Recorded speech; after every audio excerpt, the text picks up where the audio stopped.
pavanhu vanogona kuridza ka pane two types. Pane vanogona kutedzera zvakarekodwa parekodi, kwete vanogona kucreate. Wana saka vanogona kucreate ndo vanodiwa, especially when you are doing record. God's favorite guitarist on the podium. Well, it's monosophical. Ndikateerera music Sungura yekudhara dhara takura tichinzwa yekuma 80s 90s. Ndinoona kuti quality yayo inenge itori better. Wozokanzwa chitekete izvozvo izvi.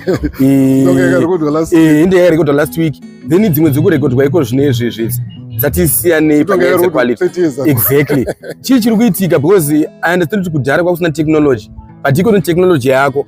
But takuona maresults akasiyana manje kuti akanaka akauya kudhara before technology. Chekutanga maartists mazhinji vano respecta compliance over competence. Kuti hadi kushanda navanhu vanogona sere because vanogona vanokuchallenge havakutyi vanokuzota pamudhara makurasika. But vasingagona uya anonga achikunamata vachikugezera mota yako inenge yakachena but music inenge ine tsvina.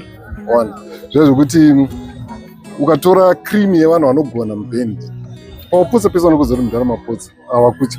One saka ndikuona kuti maartists mazhinji mazano vakuda vanhu vanovatya. That's point number one. Havadi vanhu vanovachallenge nekuvatsura. Ukanotarisa vazhinji vacho pavanenge vaine ma-very good musicians unenge song uchitotanga kutonzwa kuti song yakati within seconds. Wesi pavanhu vanogona kuridza ka pane two types. Pane vanogona kutedzera zvakarekodwa parekodi, kwete vanogona kucreate. Wana saka vanogona kucreate ndo vanodiwa, especially when you are doing recordings. Then point number two, vanhu vazhinji vautenga ma-studio equipment vega. Saka vakuzviproduce. Wanotarisa list yevanhu vese vaimboproducwa nana Botho Nyamondela nana chichi vakuzviproduce vega. Da kuti undidze kana one ari chiri kuita maidzi. Hapasina kana one. Iye kuti vakuzviproduce. Because music industry pane two majobs anotanga ari simple anogona kungoitwa nemunhu wese but haasi simple. Music production nemanagement neartist management zvoita kunge as if anybody even ukangopika kuti manager akutomanager ukangogona kupressa play nokuisa stop nekupressa record wakutogona watoproducer. That's not it.